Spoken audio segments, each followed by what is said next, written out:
Friends, মই আজি চাদৰৰ সূতাৰে কেনেদৰে দহি বটে সেইটো দেখাম। চাদৰখনত এনেকৈ দহি বটিবৰ বাবে দিয়া থাকে, সেইখিনি সূতা উলিয়াই ল'ব লাগে ইমানখিনিমান।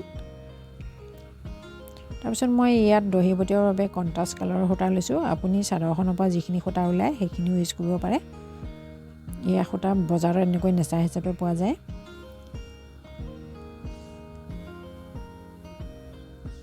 এতিয়া চাদৰখন মই এনেকৈ মেলি ল'লোঁ, লৈ ছাইডৰ এইখিনি সূতা উলিয়াবৰ বাবে অলপমান কাটি ল'ব লাগিব। কাটোতে যাতে বেকা নহয়, দীঘৰ যিখিনি সূতা সেইখিনি কটা যাব নালাগে। ইমানখিনিলৈ মই উলিয়াই ল'ম, তেতিয়াহে গাঁঠি দিবলৈ সুবিধা হ'ব। উলিয়াই নল'লে গাঁঠি দিবলৈ দিগদাৰ হয়, সেইকাৰণে মই উলিয়াই ল'ম।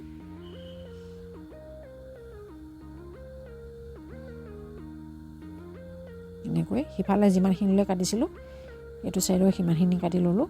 এতিয়া সূতাখিনি এনেকৈ টানি দিলে ওলাই যাব, একেবাৰে সহজ হয়। তেনেদৰে মই সূতাখিনি উলিয়াই ল'লোঁ। ইয়াত বেছি দীঘল নহ'ল সূতাখিনি, কাৰণ সূতাখিনি দহি বটিবৰ বাবে বেছি দীঘলকৈ দিয়া নাছিলে, চুটিকৈ দিয়া আছিলে। এতিয়া অকণমান আধা ইঞ্চিতকৈ অকণমান বেছি সূতা লৈছোঁ, লৈ দুভাগ কৰি লৈ এনেকৈ একেফালে পকাইছোঁ। পকাই এতিয়া গাঁঠি দুটা দি দিম এনেকৈ। ইয়াত মই ঘনকৈ দহিখিনি বটিম, সেইকাৰণে কমকৈ লৈছোঁ। মুঠিটো কমকৈ ল'ম এনেকৈ, আধা ইঞ্চিতকৈ অলপ বেছিকৈ লৈছোঁ। দুভাগ কৰি লৈ এনেকৈ পকাই দিছোঁ, একেটা চাইডে পকাই দি মই দুটা গাঁঠি দি দিম এনেকৈ। বাকীখিনিও তেনেদৰে গাঁঠি দি ল'ম।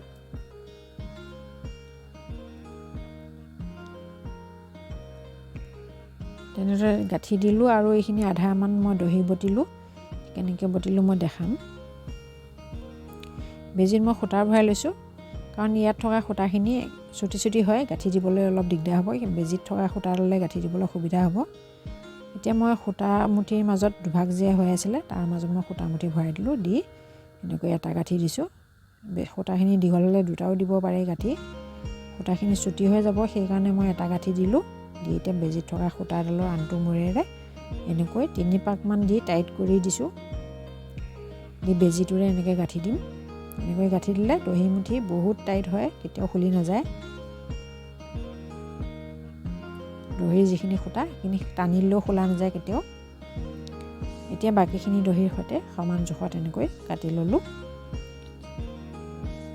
আৰু এটা কৰি দেখাম। এই যে সূতা এনেকৈ দুভাগ হৈ আছে, এনেকৈ গাঁঠি দিয়াৰ পিছত ইয়াৰ মাজত সূতাখিনি ভৰাই দিব লাগে। এনেকৈ মই ভৰাই দিলোঁ। এতিয়া গাঁঠি দি দিম। এনেকৈ গাঁঠি দি দিলোঁ, দি সমান কৰিম, এনেকৈ টানি বেজীত থকা সূতাডালেৰে 3 পাকমান দিম এনেকৈ ভালদৰে টাইট কৰি। তাৰপিছত বেজীটোৰে গাঁঠি দি দিম। এনেকৈ 3টামান গাঁঠি দিলোঁ, দি বেজীটো এনেকৈ ভৰাই সূতাখিনিৰ লগত মিক্স কৰি দিলোঁ। এয়া তেনেদৰে বাকীখিনিও মই বটিলোঁ। দুইটা ছাইডৰ দহি বটাৰ পিছত এয়া চাদৰখনৰ ফাইনেল লুক।